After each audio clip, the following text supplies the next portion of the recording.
ਸਤਿ ਸ਼੍ਰੀ ਅਕਾਲ। On air ਦੇਖ ਰਹੇ ਹੋ ਤੁਸੀਂ ਤੇ ਮੈਂ ਹਾਂ ਰਮਨ ਤੂਰ। ਅਸੀਂ ਚਮਕੌਰ ਸਾਹਿਬ ਦੇ ਨੇੜੇ ਮੁਸ਼ਕਾਬਾਦ ਪਿੰਡ ਦੇ ਵਿੱਚ ਖੜੇ ਹੋਏ ਹਾਂ, ਜਿੱਥੇ ਕਿ ਬਹੁਤ ਜ਼ਿਆਦਾ ਜਗ੍ਹਾ ਦੇ ਵਿੱਚ ਪੋਲੀ ਹਾਊਸ ਜਿਹੜਾ ਲੱਗਿਆ ਹੋਇਆ ਤੇ ਇੱਥੇ ਇੱਕ ਕਿਸਾਨ ਜਿਹੜਾ ਕਿ ਕਿਸੇ ਵੇਲੇ ਫੌਜ ਦੇ ਵਿੱਚ ਲਾਂਸ ਨਾਇਕ ਬਣਦਾ ਤੇ ਜ਼ਿੰਦਗੀ ਦੇ ਵਿੱਚ ਸੰਘਰਸ਼ ਇੰਨਾ ਵੱਡਾ ਦੇਖਦਾ ਹੈ ਕਿ ਵਾਪਸ ਉਹਨੂੰ ਆਪਣੇ ਪਿੰਡ ਪਰਤਣਾ ਪੈਂਦਾ ਤੇ 2.5 ਕਿੱਲਿਆਂ ਤੋਂ ਸ਼ੁਰੂਆਤ ਕਰਦਾ ਹੈ ਉਹ ਕਿਸਾਨ। ਤੇ ਅੱਜ ਕਹਿ ਸਕਦੇ ਹਾਂ ਕਿ ਪੰਜਾਬ ਦੇ ਵਿੱਚ ਵੱਡੇ ਜਿਹੜੇ ਪੋਲੀ ਹਾਊਸ ਫਾਰਮਰ ਨੇ ਉਹਨਾਂ ਦੇ ਵਿੱਚ ਉਹਨਾਂ ਦਾ ਨਾਮ ਆਉਂਦਾ ਹੈ। ਤੇ ਅੱਜ ਉਹਨਾਂ ਦੀ ਕਹਿ ਸਕਦੇ ਹਾਂ ਕਿ ਸਫਲਤਾ ਦੀ ਸਟੋਰੀ ਜਿਹੜੀ ਹੈ ਤੁਹਾਡੇ ਨਾਲ ਸ਼ੇਅਰ ਕਰਾਂਗੇ ਔਨ ਏਅਰ ਦੇ ਜ਼ਰੀਏ, ਤੇ ਕਰਦੇ ਹਾਂ ਉਹਨਾਂ ਦੇ ਨਾਲ ਜਾ ਕੇ ਗੱਲਾਂ ਬਾਤਾਂ ਤੇ ਉਹਨਾਂ ਦੇ ਮੂੰਹੋਂ ਹੀ ਸੁਣਦੇ ਹਾਂ ਕਿ ਕਿਸ ਤਰੀਕੇ ਦੇ ਨਾਲ ਉਹ ਪੰਜਾਬ ਦੇ ਵਿੱਚ ਸਫਲ ਕਿਸਾਨ ਦੇ ਤੌਰ ਤੇ ਜਾਣੇ ਜਾਂਦੇ ਨੇ।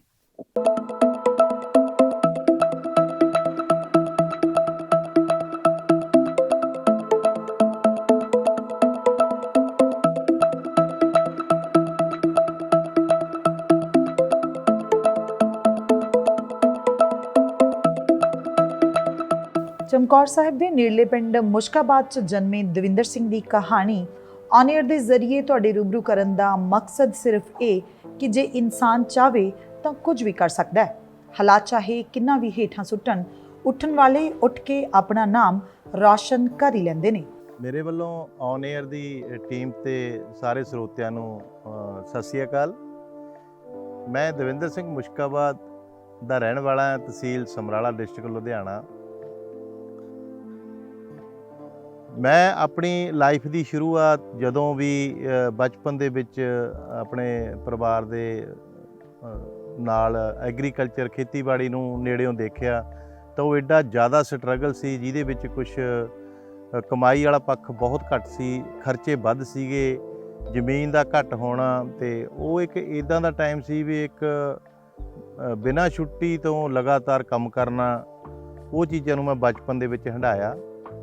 ਸ਼ੁਰੂਆਤ ਦੇ ਵਿੱਚ ਮੇਰੀ ਐਜੂਕੇਸ਼ਨ ਜਿਹੜੀ ਮਾਲਵਾ ਕਾਲਜ ਤੋਂ ਕੰਪਲੀਟ ਹੋਈ। ਉਸ ਤੋਂ ਉਪਰੰਤ ਮੈਂ ਬਾਹਰ ਜਾਣ ਦੀ ਟਰਾਈ ਕੀਤੀ, ਨਹੀਂ ਸਕਸੈਸ ਹੋਇਆ। ਉਸ ਤੋਂ ਵੀ ਪਹਿਲਾਂ ਅੱਜ ਮੈਂ ਪਹਿਲੀ ਵਾਰ ਔਨ ਏਅਰ ਤੇ ਆਪਣੀ ਲਾਈਫ ਦੇ ਕੁਝ ਇਹੋ ਜਿਹੇ ਪਹਿਲੂ ਜਿਹੜੇ ਮੈਂ ਅੱਜ ਤੱਕ ਨਹੀਂ ਸ਼ੇਅਰ ਕੀਤੇ ਉਹ ਵੀ ਸ਼ੇਅਰ ਕਰਨ ਲੱਗਿਆ। 1968 'ਚ ਜਨਮੇ ਦਵਿੰਦਰ ਸਿੰਘ ਅਗਸਤ 1987 'ਚ ਮਿਲਟਰੀ 'ਚ ਭਰਤੀ ਹੁੰਦੇ ਨੇ। ਘਰ ਦੀ ਆਰਥਿਕਤਾ ਨੂੰ ਸੁਧਾਰਨ ਹਿੱਤ ਫੌਜ ਵਿੱਚ ਇੰਨੀ ਡਟ ਕੇ ਮਿਹਨਤ ਕੀਤੀ ਕਿ 5 ਸਾਲ 4 ਮਹੀਨੇ 3 ਦਿਨ ਦੇ ਕਾਰਜਕਾਲ 'ਚ ਲਾਂਸ ਨਾਇਕ ਦੀ ਪਦਵੀ ਤੱਕ ਬਹੁਤ ਜਲਦ ਪਹੁੰਚ ਜਾਂਦੇ ਨੇ। ਮੈਂ 1987 ਦੇ ਵਿੱਚ ਸਿੱਖ ਸੈਂਟਰ ਦੇ ਲਈ ਰਿਕਰੂਟਮੈਂਟ ਲਈ ਮੈਂ ਭਰਤੀ ਹੋਇਆ। ਉਹ ਜਿਹੜੀ ਕਿ TN ਰਾਣਾ ਸਟੇਡੀਅਮ ਦੇ ਵਿੱਚ ਰੋਪੜ ਵਿਖੇ ਹੋਈ। ਉਹਦੇ ਵਿੱਚ ਭਰਤੀ ਹੋਣ ਤੋਂ ਬਾਅਦ ਮੈਂ ਰਾਮਗੜ੍ਹ ਟ੍ਰੇਨਿੰਗ ਲਈ ਚਲਾ ਗਿਆ। ਟ੍ਰੇਨਿੰਗ ਦੇ ਵਿੱਚ ਮੈਂ ਬਹੁਤ ਹੀ ਹਾਰਡ ਟ੍ਰੇਨਿੰਗ ਸੀ, ਜਿਹਨੂੰ ਮੈਂ ਵੈਸਟਰਨ ਰੂਟ ਦੇ ਤੌਰ ਦੇ 'ਤੇ ਕੰਪਲੀਟ ਕੀਤਾ। ਉਸ ਤੋਂ ਉਪਰੰਤ ਟ੍ਰੇਨਿੰਗ ਕੰਪਲੀਟ ਹੋਣ ਤੋਂ ਉਪਰੰਤ ਮੈਨੂੰ 6 ਸਿੱਖ ਦੇ ਵਿੱਚ ਮੇਰੀ ਪੋਸਟਿੰਗ ਹੋਈ। 6 ਸਿੱਖ ਦੇ ਵਿੱਚ ਅਸੀਂ ਮੇਰਠ ਦੇ ਵਿੱਚ ਜੁਆਇਨਿੰਗ ਕੀਤੀ, ਜਿਸ ਦੇ ਵਿੱਚ ਮੈਨੂੰ ਸ਼ੁਰੂਆਤੀ ਦੌਰ ਦੇ ਵਿੱਚ ਹੀ ਪਾਇਨੀਅਰ ਟੀਮ ਦੇ ਵਿੱਚ ਲੈ ਲਿਆ ਗਿਆ, ਜਿਹੜੀ ਕਿ ਸਾਰੀ ਵਾਟਰਮੈਨਸ਼ਿਪ ਤੇ ਐਕਸਪਲੋਜਿਵ ਨਾਲ ਸੰਬੰਧਿਤ ਸੀ।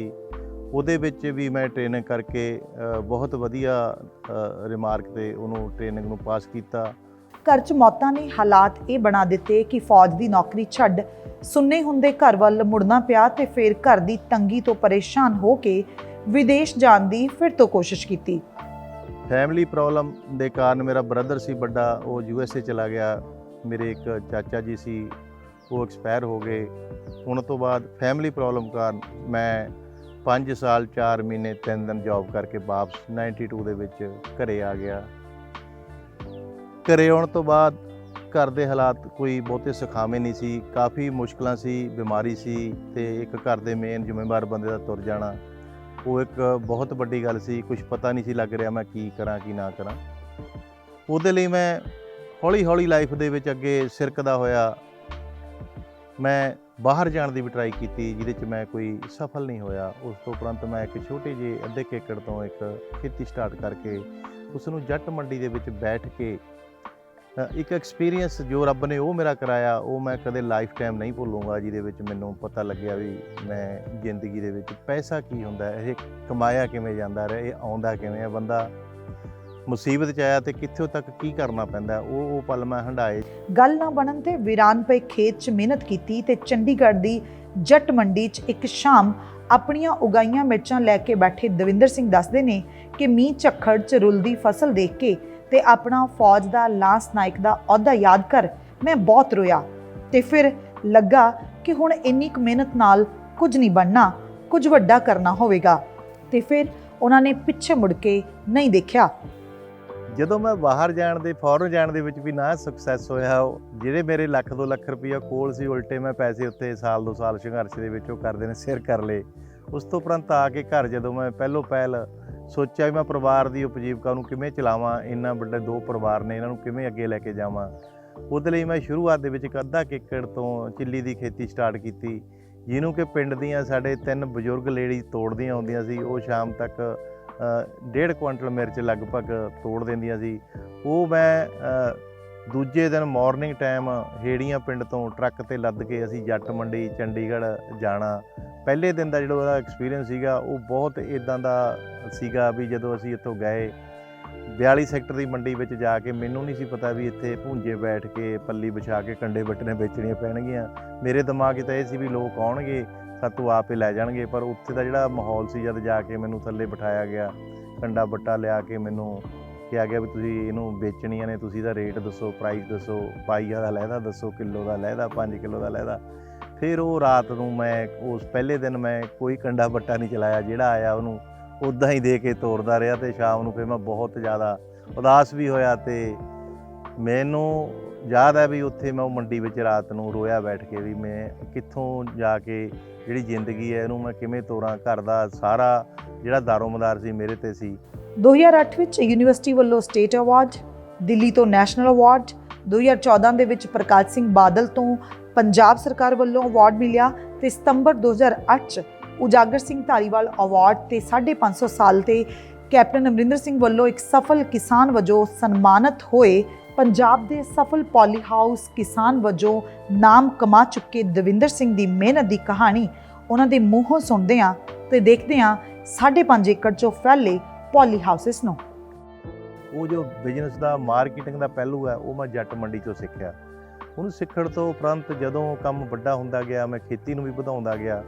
ਵਧਾਉਣ ਦੇ ਨਾਲ ਨਾਲ ਜਦੋਂ ਮੇਰੇ ਪਰਿਵਾਰ ਦੇ ਮੈਂਬਰ ਹੋਰ ਮੇਰਾ ਕਜ਼ਨ ਬ੍ਰਦਰ ਜਗਤਾਰ ਸਿੰਘ, ਉਹਦੀ ਮੈਨੂੰ ਬਹੁਤ ਵੱਡੀ ਸਪੋਰਟ ਰਹੀ ਪਹਿਲੇ ਦਿਨ ਤੋਂ ਵੀ ਉਹ ਮੇਰੇ ਨਾਲ ਹੋ ਕੇ ਕਦੇ ਵੀ ਉਹਨੇ ਮੈਨੂੰ ਇਹ ਨਹੀਂ ਕਿਹਾ ਵੀ ਮੈਂ ਆਹ ਨਹੀਂ ਕਰਨਾ ਮੈਂ ਉਹ ਨਹੀਂ ਕਰਨਾ। ਜੋ ਅਸੀਂ ਦੋਨਾਂ ਬੰਦਿਆਂ ਨੇ ਰਾਏ ਕੀਤੀ ਉਸ ਦੇ ਨਾਲ ਹੀ ਅਸੀਂ ਕੰਮ ਨੂੰ ਅੱਗੇ ਤੋਰਦੇ ਗਏ।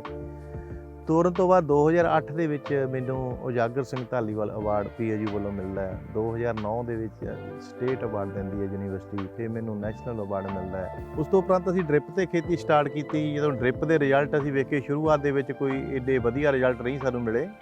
ਉਸ ਤੋਂ ਉਪਰੰਤ ਜਦੋਂ ਅਸੀਂ ਉਹਨੂੰ ਟੈਕਨੀਕ ਨੂੰ ਹੌਲੀ ਹੌਲੀ ਸਮਝਿਆ, ਅਸੀਂ ਡ੍ਰਿਪ ਦੇ ਉੱਤੇ ਆਪਣਾ ਉਤਪਾਦਨ 50 ਤੋਂ 60% ਉੱਪਰ ਲੈ ਗਏ, ਜਿਹਦੇ ਨਾਲ ਸਾਡੀ ਇਨਕਮ ਦੇ ਵਿੱਚ ਹੋਰ ਮੁਨਾਫਾ ਹੁੰਦਾ ਗਿਆ। ਮਾਰਕੀਟ ਦੇ ਵਿੱਚ ਉਤਰਾਅ ਚੜ੍ਹਾਅ ਬਹੁਤ ਆਉਂਦੇ ਰਹੇ। ਕਈ ਵਾਰ ਫਸਲਾਂ ਦਾ ਖਰਾਬ ਹੋਣਾ, ਕੋਰੇ ਦਾ ਪੈ ਜਾਣਾ, ਤੇ ਉਹਦੇ ਲਈ ਉਹਦੀ ਪ੍ਰੋਡਕਸ਼ਨ ਕਰਨ ਲਈ ਅਸੀਂ ਰਾਤਾਂ ਨੂੰ ਇੱਥੇ ਪਾਣੀ ਭਰਨਾ, ਦਿਨੇ ਪਾਣੀ ਕੱਢਣਾ। ਬਹੁਤ ਹੀ ਜ਼ਿੰਦਗੀ ਸੰਘਰਸ਼ਮਈ ਸੀ, ਪਰ ਹਿੰਮਤ ਨਹੀਂ ਹਾਰੀ। ਹੌਲੀ ਕਰਦੇ ਅਸੀਂ ਇਹਨੂੰ ਅੱਗੇ ਤੋਰਦੇ ਗਏ, ਜਿਹਦੇ ਨਾਲ ਸਾਡੀ ਇਨਕਮ ਆਫ ਸੋਰਸ ਵੀ ਵੱਧਦੀ ਗਈ। ਉਸ ਤੋਂ ਉਪਰੰਤ ਜਦੋਂ ਅਸੀਂ ਇਹ ਕੰਮ ਨੂੰ ਸ਼ੁਰੂਆਤ ਕਰਦੇ ਸੀ ਉਦੋਂ ਸਾਡੀ ਸੋਚ ਹੋਰ ਸੀ। ਜਦੋਂ ਅਸੀਂ ਕੰਮ ਦੇ ਵਿੱਚ ਹੀ ਲੰਘੇ ਸਾਡੀ ਸੋਚ ਵੀ ਡਿਵੈਲਪ ਹੋ ਗਈ। ਅਸੀਂ ਜਦੋਂ ਓਪਨ ਫੀਲਡ ਦੇ ਵਿੱਚ ਡ੍ਰਿਪ ਤੇ ਖੇਤੀ ਕਰਦੇ ਸੀ, ਸਾਡਾ ਇੱਕ ਦਿੱਲੀ ਤੋਂ ਫਰੈਂਡ, ਮੇਰਾ ਤੇ ਮਿਹਰਬਾਨ ਸਿੰਘ ਸਹੌਲੀ ਦਾ ਇੱਕ ਕਾਮਨ ਫਰੈਂਡ ਰਜੇਸ਼ ਪ੍ਰਸ਼ਾਦ, ਉਹ ਦਿੱਲੀ ਤੋਂ ਸਾਨੂੰ ਮਿਲਣ ਲਈ ਆਇਆ। ਉਸ ਦੇ ਨਾਲ ਇੱਕ ਗੋਰਾ ਡ੍ਰੈਸ ਜੋ ਕਿ ਸਪੇਨ ਤੋਂ ਬਿਲੋਂਗ ਕਰਦਾ ਸੀਗਾ, ਉਹ ਵੀ ਨਾਲ ਆਇਆ। ਉਹਨੇ ਸਾਡੀ ਆ ਕੇ ਜਦੋਂ ਓਪਨ ਫੀਲਡ ਦੀ ਖੇਤੀ ਨੂੰ ਵੇਖਿਆ, ਉਹਨੂੰ ਰਜੇਸ਼ ਨੂੰ ਕਿਹਾ ਵੀ ਇਹਨਾਂ ਨੂੰ ਗ੍ਰੀਨ ਹਾਊਸ ਜਾਂ ਪੋਲੀ ਹਾਊਸ ਦੀ ਖੇਤੀ ਬਾਰੇ ਕਿਉਂ ਨਹੀਂ ਇਹ ਗਏ। ਉਹਨਾਂ ਨੇ ਸਾਡੇ ਨਾਲ ਵੀ ਡਿਸਕਸ ਕੀਤੀ ਵੀ ਤੁਸੀਂ ਕਿਉਂ ਨਹੀਂ ਲਾਇਆ। ਫਿਰ ਅਸੀਂ ਉਹਨੂੰ ਪੁੱਛਿਆ ਵੀ ਉਹ ਕੀ ਹੁੰਦਾ। ਉਹਨੇ ਸਾਨੂੰ ਉੱਥੋਂ ਸਪੋਂਸਰ ਕੀਤੀ। ਅਸੀਂ ਸਪੇਨ ਇਟਲੀ ਘੁੰਮ ਕੇ ਆਏ, ਦੇਖ ਕੇ ਆਏ। ਜਦੋਂ ਉੱਥੇ ਜਾ ਕੇ ਉੱਥੇ ਦਾ ਖੇਤੀ ਦਾ ਅਰਥਚਾਰਾ ਵੇਖਿਆ ਤਾਂ ਆਪਣੇ ਆਪ ਨੂੰ ਬਹੁਤ ਵੱਡੀ ਸ਼ਰਮਿੰਦਗੀ ਵੀ ਹੋਈ ਵੀ ਸਾਡੀ ਤਾਂ ਬਹੁਤ ਹੀ ਛੋਟੀ ਪਹੁੰਚ ਹੈ। ਇਹ ਕੰਮ ਦੇ ਵਿੱਚ ਤਾਂ ਕਿੱਡਾ ਵੱਡਾ ਹੋਰ ਸਕੋਪ ਹੈ ਜਿਹੜਾ ਅਸੀਂ ਕੰਮ ਕਰਕੇ ਪੂਰਾ ਕਰ ਸਕਦੇ ਹਾਂ। ਆਪਣੇ ਪਰਿਵਾਰ ਦਾ ਵੀ, ਆਪਣੀ ਕੰਟਰੀ ਦਾ ਵੀ, ਆਪਣੀ ਸਟੇਟ ਦਾ ਵੀ ਢਿੱਡ ਭਰ ਸਕਦੇ ਹਾਂ। ਉਸ ਤੋਂ ਜਦੋਂ ਆ ਕੇ ਇੱਥੇ ਉਹਨਾਂ ਵੱਲੋਂ ਦੱਸੇ ਗਏ ਦਿਸ਼ਾ ਨਿਰਦੇਸ਼ਾਂ ਅਨੁਸਾਰ ਜਦ ਅਸੀਂ ਪੋਲੀ ਹਾਊਸ ਦੀ ਗੱਲ ਕੀਤੀ ਤਾਂ ਪੋਲੀ ਹਾਊਸ ਦਾ ਏਰੀਆ 1000 ਸਕੁਅਰ ਮੀਟਰ ਦਾ ਸੀ, ਜੋ ਕਿ ਉਹਨਾਂ ਦੇ ਦੱਸਣ ਮੁਤਾਬਕ ਬਹੁਤ ਛੋਟਾ ਸੀਗਾ। ਵੀ ਇਹਦੇ 'ਤੇ ਜੇ ਤੁਸੀਂ ਕੰਮ ਕਰੋਗੇ ਤੁਸੀਂ ਸਕਸੈਸ ਨਹੀਂ ਹੋਗੇ, ਤੁਸੀਂ ਇਹਨੂੰ ਜੇ ਤੋੜਨਾ ਤਾਂ ਘੱਟੋ ਘੱਟ 2.5 ਏਕੜ 'ਤੇ ਕਰੋ। ਉਹ ਜਿਹੜੀਆਂ ਗੱਲਾਂ ਬਾਤਾਂ ਬੇਸਿਕ ਸੀਗੀਆਂ, ਜਦ ਇੱਥੇ ਆ ਕੇ ਘਰੇ ਗੱਲ ਕਰੀ ਕੋਈ ਬੰਦਾ ਘਰ ਦਾ ਐਗਰੀ ਨਹੀਂ ਹੋਇਆ ਵੀ ਇਹ ਏਡਾ ਬੜਾ ਇਨਵੈਸਟਮੈਂਟ ਕੀਤੀ ਜਾਵੇ। ਫਿਰ ਅਸੀਂ ਇੱਕ ਬਾਂਸ ਦੇ ਸਟਰਕਚਰ ਦੇ ਉੱਤੇ ਸ਼ੁਰੂਆਤ ਦੇ ਵਿੱਚ ਮੈਂ ਤੇ ਮਿਹਰਬਾਨ ਨੇ ਇੱਕ ਪੋਲੀ ਹਾਊਸ ਡਿਜ਼ਾਈਨ ਕੀਤਾ, ਜਿਹਦੇ ਵਿੱਚ ਉੱਥੋਂ ਲਿਆਂਦੇ ਸੀਡ ਲਾਏ। ਸਾਨੂੰ ਉਹਨਾਂ ਦਾ ਬਹੁਤ ਵੱਡਾ ਰਿਜ਼ਲਟ ਮਿਲਿਆ। ਅਸੀਂ ਜਦੋਂ ਵਿਜ਼ਿਟ ਤੋਂ ਮੈਂ ਤੇ ਮਿਹਰਬਾਨ ਵਾਪਸ ਆਏ, ਸਾਡੇ ਕੋਲ ਉੱਥੋਂ ਸਾਨੂੰ ਨਹੀਂ ਸੀ ਪਤਾ ਵੀ ਸੀਡ ਨਹੀਂ ਲੈ ਕੇ ਆਈਦੇ। ਸਾਨੂੰ ਉੱਥੋਂ ਕਈ ਸਾਰੇ ਬਰੀਡਰ ਨੇ ਸਾਨੂੰ ਸੀਡ ਦਿੱਤੇ, ਤਾਂ ਅਸੀਂ 에ਅਰਪੋਰਟ ਦੇ ਉੱਤੇ ਸਾਨੂੰ ਕਿਸੇ ਨੇ ਰੋਕਿਆ ਹੀ ਨਹੀਂ, ਅਸੀਂ ਉਹ ਸਾਰੇ ਸੀਡ ਲੈ ਕੇ ਉੱਦਾਂ ਹੀ ਆ ਗਏ, ਵਾਪਸ ਬਾਹਰ ਆ ਗਏ। ਆਉਣ ਤੋਂ ਬਾਅਦ ਅਸੀਂ ਉਹ ਸੀਡ ਨੂੰ PAU ਦੇ ਵਿੱਚ ਵੀ ਅਸੀਂ ਲਿਜਾ ਕੇ ਉੱਥੋਂ ਦੇ ਸਾਇੰਸਦਾਨਾਂ ਨੂੰ ਦੱਸਿਆ ਵੀ ਅਸੀਂ ਇਹ ਸੀਡ ਲੈ ਕੇ ਆਏ ਹਾਂ, ਜਿਨ੍ਹਾਂ ਦਾ ਕਿ ਬਹੁਤ ਵਧੀਆ ਝਾੜ ਹੈ। ਪਰ ਉਹਨਾਂ ਵੱਲੋਂ ਜੋ ਆਪਣਾ ਉਹਨਾਂ ਦਾ ਆਪ ਦਾ ਕ੍ਰਾਈਟੇਰੀਆ ਸੀਗਾ, ਉਹਦੇ ਮੁਤਾਬਕ ਹੀ ਉਹ ਕਹਿੰਦੇ ਅਸੀਂ ਕੰਮ ਕਰ ਸਕਦੇ ਹਾਂ। ਉਹ ਤੋਂ ਬਾਹਰ ਅਸੀਂ ਇਹਨਾਂ ਦੇ ਨਾਲ ਇਹ ਜਿਹੇ ਕੰਮ ਨੂੰ ਅਸੀਂ ਅਜੇ ਨਹੀਂ ਛੇੜ ਸਕਦੇ ਜਿੰਨਾ ਚਿਰ ਸਾਡੇ ਕੋਲ ਕੋਈ ਸਾਡੇ ਬੋਰਡ ਵੱਲੋਂ ਕੋਈ ਸਾਨੂੰ ਹਦਾਇਤ ਨਹੀਂ ਆਉਂਦੀ। ਜਦੋਂ ਅਸੀਂ ਆ ਕੇ ਨਾ ਕੋਈ ਗੱਲ ਸਿਰੇ ਲੱਗੀ, ਤਾਂ ਅਸੀਂ ਇੱਕ ਬਾਂਸ ਦੇ ਉੱਤੇ ਆਪਣਾ ਪੋਲੀ ਹਾਊਸ ਦਾ ਇੱਕ ਸਟਰਕਚਰ ਰੈਡੀ ਕੀਤਾ। ਉਹ ਰੈਡੀ ਕਰਨ ਦੇ ਵਿੱਚ ਸਾਨੂੰ ਕੋਈ ਏਡੀ ਪ੍ਰੋਬਲਮ ਤਾਂ ਨਹੀਂ ਆਈ। ਉਹਦੀ ਸ਼ੀਟ ਨੂੰ ਫੜਨ ਦੀ ਪ੍ਰੋਬਲਮ ਆ ਗਈ। ਸ਼ੀਟ ਜਿੱਥੇ ਅਸੀਂ ਉਹਦੇ ਸਾਈਡ ਤੋਂ ਬੰਨਣੀ ਹੈ ਜਾਂ ਉਹਨੂੰ ਟਾਈਟ ਕਰਨਾ ਹੈ, ਉਹਦੇ ਲਈ ਜਿਹੜੀ ਸਾਨੂੰ ਪ੍ਰੋਫਾਈਲ ਸੀਗੀ ਉਹ ਨਹੀਂ ਸੀ ਮਿਲ ਰਹੀ। ਤਾਂ ਉਹਦੇ ਲਈ ਅਸੀਂ ਫਾਰਮਰ ਕਮਿਸ਼ਨ ਤੱਕ ਵੀ ਅਪਰੋਚ ਕੀਤੀ, ਤੇ ਉੱਥੇ ਜਾ ਕੇ ਜਦੋਂ ਅਸੀਂ ਦੱਸਿਆ ਵੀ ਅਸੀਂ ਇੱਕ ਸਟਰਕਚਰ ਬਣਾਇਆ ਜੀ, ਤੁਸੀਂ ਸਾਨੂੰ ਸਲਾਹ ਦਿਓ ਵੀ ਅਸੀਂ ਉਹਨੂੰ ਬੰਨੀਏ ਕਿਵੇਂ, ਉਹਦੇ ਨਾਲ ਜਿਹੜੀ ਸ਼ੀਟ ਹੈ ਹਨੇਰੀ ਨਾਲ ਉਹਦੇ ਨਾਲ ਕਾਹਦੇ ਨਾਲ ਕਢਾਈਏ। ਤਾਂ ਉੱਥੇ ਦੇ ਨੁਮਾਇੰਦਿਆਂ ਵੱਲੋਂ ਸਾਨੂੰ ਪੁੱਛਿਆ ਗਿਆ ਵੀ ਤੁਸੀਂ ਸਟਰਕਚਰ ਕਾਹਦੇ ਦਾ ਬਣਾਇਆ ਸੀਗਾ ਜੀ, ਬਾਂਸ ਦਾ ਸਟਰਕਚਰ ਬਣਾਇਆ। ਉਸ ਟਾਈਮ ਸ਼ੁਰੂਆਤ ਦੇ ਵਿੱਚ ਫਾਰਮਰ ਕਮਿਸ਼ਨ ਵੱਲੋਂ ਨੈੱਟ ਹਾਊਸ ਦਾ ਜਿਹੜਾ ਕਨਸੈਪਟ ਸੀਗਾ ਉਹ ਚਲਾਇਆ ਗਿਆ ਸੀ। ਉਹਨਾਂ ਵੱਲੋਂ ਦੱਸਿਆ ਗਿਆ ਕਿ ਸਾਡੇ ਨੈੱਟ ਹਾਊਸ ਹਨੇਰੀ ਨੇ ਪੱਟ ਕੇ ਗੁਆਂਢੀਆਂ ਦੇ ਖੇਤ 'ਚ ਮਾਰੇ। ਇਹ ਜਿਹੜੇ ਸਟਰਕਚਰ ਬਣਾਉਣੇ ਜਾਂ ਇਹ ਕੰਮ ਕਰਨੇ ਤੁਹਾਡਾ ਕੰਮ ਨਹੀਂ, ਇਹ ਤਾਂ ਯੂਨੀਵਰਸਿਟੀ ਦੇ ਇੰਜੀਨੀਅਰਿੰਗ ਡਿਪਾਰਟਮੈਂਟ ਦਾ ਕੰਮ ਆ। ਈਵਨ ਕੁੱਲ ਮਿਲਾ ਕੇ ਉੱਥੇ ਤੋਂ ਸਾਨੂੰ ਕੋਈ ਉੱਡੀ ਗਾਈਡੈਂਸ ਨਹੀਂ ਮਿਲੀ ਜਿਹਨੂੰ ਅਸੀਂ ਮੰਨ ਕੇ ਗਏ ਸੀ ਵੀ ਸਾਨੂੰ ਉਹ ਦੱਸਣ, ਅਸੀਂ ਜਿਹਦੇ ਨਾਲ ਸਿੱਖ ਲੈ ਕੇ ਜਾਂ ਦੱਸ ਕੇ ਜਾਂ ਪੁੱਛ ਕੇ ਉਹਨੂੰ ਗੱਲ ਨੂੰ ਅੱਗੇ ਲੈ ਕੇ ਜਾਈਏ। ਪਰ ਉਹਦਾ ਬਦਲ ਸਾਨੂੰ ਆਪ ਹੀ ਅਸੀਂ ਇੱਕ ਪਟਾ ਲਾ ਕੇ, ਮੇਖਾਂ ਲਾ ਕੇ ਉਹਦੇ ਉੱਤੇ ਦੇਸੀ ਤਰੀਕੇ ਨਾਲ ਉਹਨੂੰ ਫਿੱਟ ਕਰਕੇ ਤਾਂ ਅਸੀਂ ਉਹਨੂੰ ਆਪਣੇ ਲਈ ਤਿਆਰ ਕੀਤਾ, ਜਿਹੜਾ ਕਿ ਸਕਸੈਸ ਵੀ ਰਿਹਾ। ਪੋਲੀ ਹਾਊਸ ਜਦੋਂ ਅਸੀਂ ਲੱਕੜ ਦਾ ਸਟਰਕਚਰ ਬਣਾਇਆ, ਉਹਦੇ ਲਈ ਬਹੁਤ ਲੋਕਾਂ ਨੇ ਵਿਜ਼ਿਟ ਕੀਤਾ। ਈਵਨ ਇੱਥੋਂ ਤੱਕ ਕਿ ਉਸ ਟਾਈਮ ਦੇ ਹਾਰਟੀਕਲਚਰ ਡਾਇਰੈਕਟਰ ਬਲਦੇਵ ਸਿੰਘ ਵੱਲੋਂ ਵਿਜ਼ਿਟ ਕੀਤਾ ਗਿਆ, FCDRS ਸੰਧੂ ਉਹਨਾਂ ਵੱਲੋਂ ਵੀ ਵਿਜ਼ਿਟ ਕੀਤਾ ਗਿਆ। ਉਹਨਾਂ ਨੇ ਸਾਤੋਂ ਆ ਕੇ ਇਹਦੇ ਖਰਚੇ ਬਾਰੇ ਗੱਲ ਕੀਤੀ ਵੀ ਇਹ ਖਰਚਾ ਕਿੰਨਾ ਕੁ ਆਉਂਦਾ। ਅਸੀਂ ਦੱਸਿਆ ਵੀ ਇਹ ਤਾਂ ਬਹੁਤ ਘੱਟ ਪੈਸੇ ਵਿੱਚ ਤਿਆਰ ਹੁੰਦਾ ਹੈ। ਸਾਨੂੰ ਉਹਨਾਂ ਨੇ ਲੱਕੜ ਦੇ ਸਟਰਕਚਰ ਦੇ ਉੱਤੇ ਵੀ 50% ਸਹਾਇਤਾ ਦਿੱਤੀ, ਜਿਹਦੇ ਵਿੱਚ ਮੰਨ ਲਓ ਜੇ ਅਸੀਂ ਦੁਪਹਿਰ ਨੂੰ ਰੋਟੀ ਵੀ ਖਾਂਦੇ ਸੀ ਤਾਂ ਅਸੀਂ ਪੋਲੀ ਹਾਊਸ ਦੇ ਅੰਦਰ ਬੈਠ ਕੇ ਰੋਟੀ ਖਾਂਦੇ ਸੀ। ਉਹਦੇ ਲੱਗਿਆ ਹੋਇਆ ਫਰੂਟ ਤੇ ਉਹਦੇ ਲੱਗਾ ਹੋਇਆ ਟਮਾਟਰ ਸਾਨੂੰ ਇੰਨਾ ਕੁ ਸੋਹਣਾ ਲੱਗਦਾ ਸੀ, ਜਿਹੜਾ ਕਿ ਸਾਨੂੰ ਬਾਹਰ ਵਾਲੇ ਪ੍ਰੋਡਿਊਸ ਨਾਲੋਂ ਇੱਕ ਤਾਂ ਉਹ ਈਲਡ ਤਾਂ ਵੱਧ ਸੀ, ਲੇਕਿਨ ਉਹਦੀ ਜਿਹੜੀ ਸ਼ਾਈਨਿੰਗ ਤੇ ਉਹਦੀ ਕੁਆਲਿਟੀ ਬਹੁਤ ਜ਼ਿਆਦਾ ਵਧੀਆ ਸੀਗੀ। ਉਸ ਨੂੰ ਦੇਖਦੇ ਹੋਏ ਸਾਡੇ ਕੋਲ ਵਿਜ਼ਿਟ ਕਰਨ ਲਈ ਸਟੇਟ ਬੈਂਕ ਆਫ ਇੰਡੀਆ ਦੇ 2 ਅਫਸਰ LHO OP ਭੱਟ ਤੇ ਮਿਸਟਰ SS ਸਾਚਾ, ਦੋਨੇ ਬੰਦਿਆਂ ਨੇ ਵਿਜ਼ਿਟ ਕੀਤਾ ਸਾਡਾ ਫਾਰਮ। ਆਉਣ ਤੋਂ ਬਾਅਦ ਸਾਨੂੰ ਉਹਨਾਂ ਨੇ ਕਿਹਾ ਵੀ ਅਸੀਂ ਤੁਹਾਨੂੰ ਟਰਮ ਲੋਨ ਦੀ ਇੱਕ ਸੁਵਿਧਾ ਦਿੰਦੇ ਹਾਂ। ਉਹਨਾਂ ਨੇ ਸਾਨੂੰ ਪਹਿਲਾ ਲੋਨ ਸਾਚਾ ਜੀ ਤੇ ਭੱਟ ਸਾਹਿਬ ਨੇ ਸਾਡਾ ਬੈਂਕ ਤੋਂ ਲੋਨ ਕਰਾ ਕੇ ਦਿੱਤਾ, ਜਿਹਦੇ ਨਾਲ ਅਸੀਂ 1 ਏਕੜ ਦਾ ਲੋਹੇ ਦਾ ਪੋਲੀ ਹਾਊਸ ਲਾਇਆ। ਉਸ ਤੋਂ ਉਪਰੰਤ ਅਸੀਂ ਇਹਨੂੰ ਵਧਾਉਂਦੇ ਸਾਡੇ ਕੋਲ ਹੁਣ 5.5 ਏਕੜ ਦਾ ਪੋਲੀ ਹਾਊਸ ਹੈ। ਜਦੋਂ ਅਸੀਂ ਇਹ ਸਾਰਾ ਏਰੀਆ ਕੰਪਲੀਟ ਕਰ ਲਿਆ 5.5 ਏਕੜ, ਇਹਦੀ ਟੈਕਨੀਕਲ ਨੌਲੇਜ ਲਈ ਅਸੀਂ ਸਾਰੀ ਯੂਰਪ ਨੂੰ ਸਟੱਡੀ ਕੀਤਾ ਤੇ ਬਹੁਤ ਹੋਰਨਾਂ ਕੰਟਰੀਆਂ ਦੇ ਵਿੱਚ ਵੀ ਅਸੀਂ ਗਏ। ਤੇ ਈਵਨ ਜਿੱਥੇ ਵੀ ਕਿਤੇ ਛੋਟੇ ਕੰਟਰੀ 'ਚ ਵੱਡੇ ਕੰਟਰੀ 'ਚ ਖੇਤੀ ਐਗਰੀਕਲਚਰ ਦੀ ਖੇਤੀ ਨੂੰ ਪ੍ਰੋਟੈਕਟਰ ਕਲਟੀਵੇਸ਼ਨ ਕਰਦਾ ਸੀ, ਉਹਨਾਂ ਵਿੱਚ ਉੱਥੋਂ ਜਾ ਕੇ ਬਰੀਕੀਆਂ ਦੇ ਬਾਰੇ, ਇਹਦੀ ਸੋਇਲ ਦੇ ਬਾਰੇ, ਇਹਦੇ ਟੈਂਪਰੇਚਰ ਬਾਰੇ ਅਸੀਂ ਸਿੱਖਿਆ।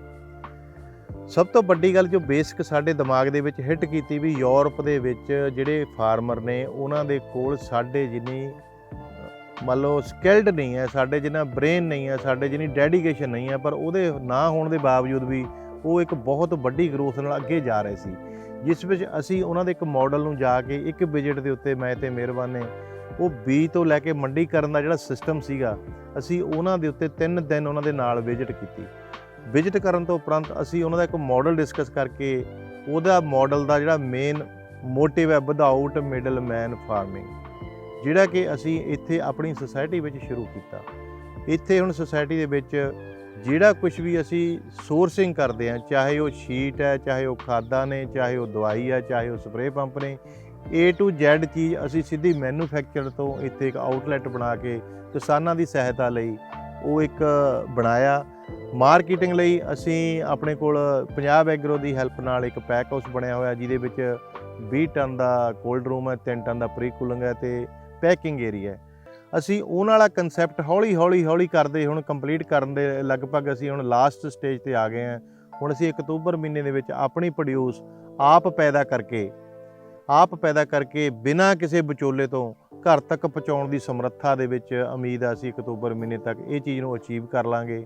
ਇਹਦੇ ਵਿੱਚ ਮੈਂ ਸਮੇਂ ਦੇ ਸਰਕਾਰਾਂ ਤੇ ਸਾਰੇ ਰਾਜਨੀਤਿਕ ਪਾਰਟੀਆਂ ਤੇ ਬੁੱਧੀਜੀਵੀਆਂ ਨੂੰ ਵੀ ਬੇਨਤੀ ਕਰਦਾ ਵੀ ਕਿਸਾਨ ਦੀ ਆਪਣੀ ਵੈਦਰ ਦੇ ਵਿੱਚ ਬਹੁਤ ਦਮ ਹੈ। ਸਾਡੇ ਕੋਲ ਜਿਹੜਾ ਪਾਣੀ ਹੈ ਕਿਸੇ ਕੋਲ ਪਾਣੀ ਨਹੀਂ, ਸਾਡੇ ਕੋਲ ਜਿਹੜਾ ਵੈਦਰ ਹੈ ਕਿਸੇ ਕੋਲ ਵੈਦਰ ਨਹੀਂ।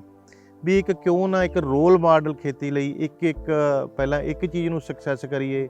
ਇਹ ਸਕਸੈਸ ਹੋਣ ਤੋਂ ਬਾਅਦ ਅਸੀਂ ਹਰ ਬਲਾਕ ਪੱਧਰ ਦੇ ਉੱਤੇ ਇਹਨੂੰ ਫਿੱਟ ਕਰੀਏ, ਜਿਹਦੇ ਵਿੱਚ ਅਸੀਂ ਜਿੰਨੀ ਸਾਡੀ ਰਿਕੁਆਇਰਮੈਂਟ ਹੈ ਪਿੰਡਾਂ ਦੀ ਸ਼ਹਿਰਾਂ ਦੀ ਉਹ ਆਪ ਗਰੋਇੰਗ ਕਰਕੇ ਬਿਨਾਂ ਮਿਡਲਮੈਨ ਉਹ ਇੱਕ ਕੰਜ਼ਿਊਮਰ ਤੱਕ ਪਹੁੰਚਦਾ ਕਰੀਏ। ਹੁੰਦਾ ਕੀ ਹੈ, ਜਿਹੜੀ ਰੇਹੜੀ ਮਾਰਕੀਟ ਹੈ ਸਾਡੇ ਕੋਲੋਂ 20 ਰੁਪਏ ਵਾਲੀ ਚੀਜ਼ ਲੈ ਕੇ ਕੰਜ਼ਿਊਮਰ ਨੂੰ 50 ਰੁਪਏ ਦਿੰਦੀ ਹੈ, ਉਹਦੇ 'ਚ ਵੱਖ-ਵੱਖ ਕਿਸਮ ਦੇ ਕੈਮੀਕਲੀ ਟਰੀਟਮੈਂਟ ਕਰਦੀ ਹੈ ਜੋ ਕਿ ਸਿਹਤ ਲਈ ਵੀ ਹਾਰਮਫੁਲ ਨੇ।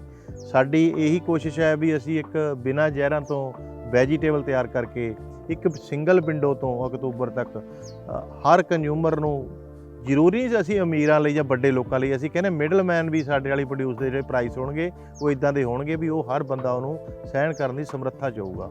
ਸਾਡਾ ਜਿਹੜਾ ਮਾਡਲ ਹੈ ਉਹ ਇਹੀ ਹੈ। ਇਹਦੇ ਲਈ ਮੈਂ ਬੇਨਤੀ ਵੀ ਕਰਦਾ ਵੀ ਆਪਣੇ ਬੱਚਿਆਂ ਨੂੰ ਲੈ ਕੇ ਤੁਸੀਂ ਸਾਡਾ ਫਾਰਮ ਵਿਜ਼ਿਟ ਕਰੋ, ਤੁਸੀਂ ਦੇਖੋ ਗਰੋਇੰਗ ਕਿੱਦਾਂ ਹੁੰਦੀ ਹੈ, ਅਸੀਂ ਕੀ ਕਰਦੇ ਹਾਂ ਪਲਾਂਟ ਦੇ ਨਾਲ, ਕੀ ਪਾਉਂਦੇ ਹਾਂ, ਸਿੱਖੋ ਇਹਨੂੰ।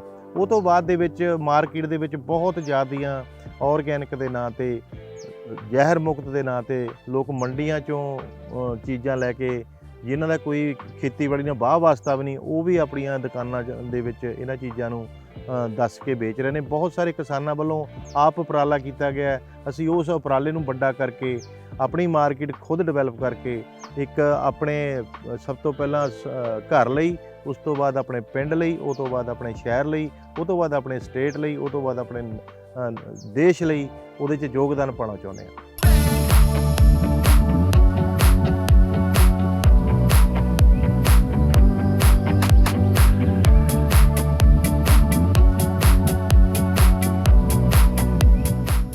ਜੈ ਜਵਾਨ ਤੇ ਜੈ ਕਿਸਾਨ ਦੇ ਨਾਰੇ ਦਾ ਪ੍ਰਤੱਖ ਰੂਪ ਇਸ ਵੇਲੇ ਮੇਰੇ ਨਾਲ ਦਵਿੰਦਰ ਸਿੰਘ ਮੌਜੂਦ ਨੇ। ਉਹਨਾਂ ਦੇ ਨਾਲ ਗੱਲ ਕਰਦੇ ਹਾਂ। ਸਭ ਤੋਂ ਪਹਿਲਾਂ ਤਾਂ ਇਹ ਜਾਣਨਾ ਚਾਹੁੰਦੀ ਹਾਂ ਦਵਿੰਦਰ ਸਰ ਕਿ ਅਸੀਂ ਜਿੱਥੇ ਖੜੇ ਹੋਏ ਹਾਂ ਇਹ ਇੱਕ ਪੋਲੀ ਹਾਊਸ ਆ। ਇੱਕ ਤਾਂ ਇਹ ਦੱਸੋ ਕਿ ਇਦਾਂ ਦੇ ਪੋਲੀ ਹਾਊਸ ਹੋਰ ਕਿੰਨੇ ਆ ਇੱਥੇ ਤੁਹਾਡੀ ਫੀਲਡ ਦੇ ਉੱਤੇ, ਤੇ ਇੱਕ ਇਹ ਕੀ ਚੀਜ਼ ਆ ਜਿਹੜੀ ਨੀਚੇ ਪੂਰੀ ਦੀ ਪੂਰੀ ਪਲਾਸਟਿਕ ਵਿਛੀ ਹੋਈ ਆ? ਰਮਨ, ਜਿਸ ਹਾਊਸ ਦੇ ਵਿੱਚ ਆਪਾਂ ਖੜੇ ਆ ਇਹਦਾ ਆਕਾਰ 6000 ਸਕੁਅਰ ਮੀਟਰ ਹੈ, ਜਿਹੜਾ ਕਿ 1.5 ਕਿੱਲਾ ਬਣਦਾ ਜੀ। ਇੱਦਾਂ ਦੇ ਆਪਣੇ ਕੋਲ 2 ਹਾਊਸ ਨੇ। ਉਹ ਤੋਂ ਇਲਾਵਾ ਆਪਣੇ ਕੋਲ ਏਕੜ ਵਾਲੇ, ਅੱਧੇ ਏਕੜ ਵਾਲੇ, ਕੁੱਲ ਮਿਲਾ ਕੇ 5.5 ਏਕੜ ਏਰੀਆ ਜਿਹੜਾ ਕਿ ਡਿਫਰੈਂਟ ਸਾਈਜ਼, ਵੱਖ-ਵੱਖ ਸਾਈਜ਼ਾਂ ਦੇ ਵਿੱਚ ਆਪਣੇ ਕੋਲ ਲੱਗਿਆ ਹੋਇਆ ਜੀ। ਜਿਹੜੀ ਤੁਸੀਂ ਗੱਲ ਕੀਤੀ ਸ਼ੀਟ ਦੀ, ਜਿਹੜਾ ਅੰਦਰ ਆਪਾਂ ਹਾਊਸ ਖੜੇ ਆ ਜਿਹਦੇ ਵਿੱਚ ਇਹ ਇੱਕ ਸ਼ੀਟ ਦਿਖ ਰਹੀ ਹੈ, ਜਦੋਂ ਅਸੀਂ ਇਹਦੇ ਵਿੱਚ ਕੱਦੂ ਜਾਤੀ ਦੀਆਂ ਫਸਲਾਂ ਉਗਾਉਂਦੇ ਆ, ਇਹਦੀ ਮਿੱਟੀ ਦੇ ਵਿੱਚ ਬਹੁਤ ਸਾਰੀਆਂ ਸਮੱਸਿਆਵਾਂ ਆ ਜਾਂਦੀਆਂ ਨੇ, ਜਿਹਦੇ ਨਾਲ ਉਹਦੀ ਪ੍ਰੋਡਕਸ਼ਨ ਦੇ ਉੱਤੇ, ਪਲਾਂਟ ਦੇ ਉੱਤੇ ਬਹੁਤ ਵੱਡਾ ਫਰਕ ਪੈਂਦਾ।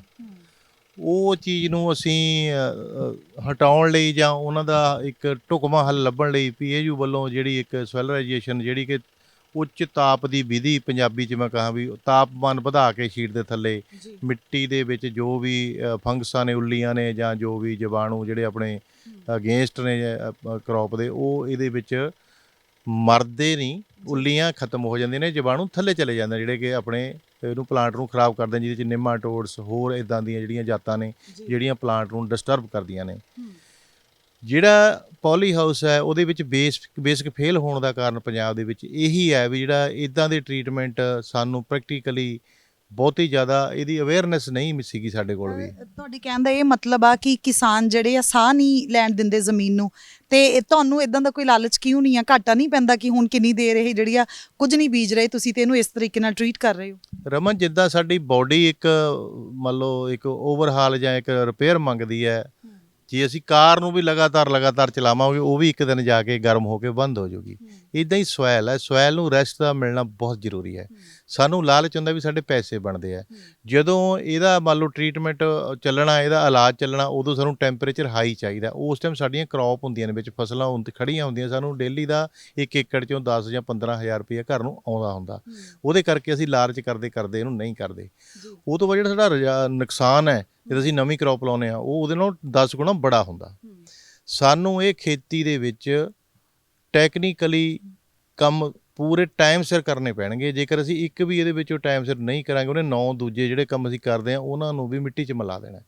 ਇਹਦੇ ਲਈ ਸਿਰਫ ਇੰਨਾ ਹੀ ਹੈ ਵੀ ਅਸੀਂ ਇੱਥੇ ਇਕੱਠੇ ਹੋ ਕੇ ਫਾਰਮਰ ਸਾਰੇ ਇਹ ਚੀਜ਼ਾਂ ਨੂੰ, ਜਿੱਥੇ ਕਿਤੇ ਵਿਦੇਸ਼ਾਂ ਦੇ ਵਿੱਚ ਵੀ ਲੋਕ ਕਰਦੇ ਨੇ, ਕਿਉਂ ਕਰਦੇ ਨੇ, ਕਿੰਨੇ ਟਾਈਮ ਲਈ ਕਰਦੇ ਨੇ, ਇਹਦੇ ਥੱਲੇ ਨਮੀ ਕਿਉਂ ਛੱਡਦੇ ਨੇ, ਇਹ 'ਚ ਹਿਊਮਿਡਿਟੀ 100% ਹੋ ਜਾਂਦੀ ਹੈ। ਹੁਣ ਆਪਾਂ ਤਾਪਮਾਨ 'ਚ ਖੜ੍ਹੇ ਹਾਂ, ਆਪਾਂ ਨੂੰ ਵੀ ਸਾਹ ਲੈਣ 'ਚ ਪ੍ਰੋਬਲਮ ਆ ਰਹੀ ਕਿਉਂਕਿ ਇੱਥੇ ਆਕਸੀਜਨ ਦੀ ਮਾਤਰਾ ਘੱਟ ਆ। ਜੇ ਇਹੀ ਕੰਮ ਆਪਾਂ ਲਿਫਾਫੇ ਦੇ ਥੱਲੇ ਦੀ ਗੱਲ ਕਰੀਏ, ਇੱਥੇ ਆਕਸੀਜਨ 0 ਆ। ਇੱਕ ਜਿਹੜਾ ਜੀਵਾਣੂ ਉਹਨੇ ਸਾਹ ਲੈਣਾ, ਜਦੋਂ ਉਹਨੂੰ ਸਾਹ ਹੀ ਨਹੀਂ ਆ ਰਿਹਾ, ਉਹ ਜਾਂ ਧਰਤੀ ਦੇ ਥੱਲੇ ਜਾਊਗਾ ਜਿੱਥੇ ਉਹਨੂੰ ਸਾਹ ਆਉਂਦਾ, ਨਹੀਂ ਉਹ ਵਿਚਾਰਾ ਮਰ ਜਾਊਗਾ। ਵੀ ਇਹ ਜਿਹੜੀਆਂ ਇਹੋ ਜਿਹੀਆਂ ਨੇਚਰਲ ਪ੍ਰੋਸੈਸ ਨੇ, ਇਹਦੇ ਵਿੱਚ ਕੋਈ ਕੈਮੀਕਲ ਹੀ ਨਹੀਂ ਹੈਗਾ ਵੀ ਆਪਾਂ ਸੋਚੀਏ ਵੀ ਆਪਾਂ ਕੋਈ ਕੈਮੀਕਲ ਪਾ ਕੇ ਮਾਰ ਰਹੇ ਹਾਂ। ਇੱਕ ਨੇਚਰ ਦੇ ਪ੍ਰੋਸੈਸ ਦੇ ਨਾਲ ਆਪਣੀ ਮਿੱਟੀ ਨੂੰ ਇੱਕ ਰੀਫਰੈਸ਼ ਕਰ ਰਹੇ ਹਾਂ, ਤਾਜ਼ੀ ਕਰ ਰਹੇ ਹਾਂ, ਜਿਹਦੇ ਨਾਲ ਜਿਹੜੀ ਆਉਣ ਵਾਲੀ ਫਸਲ ਆ ਉਹ ਸਾਡੀ ਵਧੀਆ ਹੋ ਸਕੇ। ਤੁਹਾਡਾ ਨਾਮ ਜਿਹੜਾ ਇਲਾਕੇ ਦੇ ਵਿੱਚ ਆ ਉਹ ਬਹੁਤ ਵੱਡੇ ਪੱਧਰ ਤੇ ਹੈਗਾ, ਖਾਸ ਤੌਰ ਤੇ ਸ਼ਿਮਲਾ ਮਿਰਚ ਨੂੰ ਲੈ ਕੇ। ਤੁਸੀਂ ਰੈੱਡ ਚਿਲੀ, ਗ੍ਰੀਨ ਜਾਂ ਯੈਲੋ ਇਹ ਸਭ ਜਿਹੜੀ ਪ੍ਰੋਡਿਊਸ ਕਰਦੇ ਆ, ਤੇ ਇਸ ਵੇਲੇ ਤੁਸੀਂ ਇਹਨੂੰ ਰੈਸਟ ਦਿੱਤੀ ਹੋਈ ਆ, ਤੇ ਸਾਰੀ ਜਗ੍ਹਾ ਤੇ ਸਿਰਫ ਸ਼ਿਮਲਾ ਮਿਰਚ ਹੁੰਦੀ ਹੈ। ਤੇ ਇੱਕ ਜਿਹੜੀ ਖਾਸ ਚੀਜ਼ ਮੈਂ ਜਾਣਨਾ ਚਾਹੁੰਦੀ ਹਾਂ, ਕਿਉਂਕਿ ਇੱਕ 2.5 ਕਿੱਲਿਆਂ ਤੋਂ ਇੱਕ ਬਹੁਤ ਡਾਊਨ ਤੋਂ ਸ਼ੁਰੂ ਕਰਕੇ ਤੁਸੀਂ ਬਹੁਤ ਸਕਸੈਸਫੁਲ ਫਾਰਮਰ ਬਣੇ ਆ, ਤੁਹਾਡੀਆਂ ਸ਼ਿਮਲਾ ਮਿਰਚਾਂ ਜਾਂਦੀਆਂ ਕਿੱਥੇ ਆ ਭਾਰਤ 'ਚ?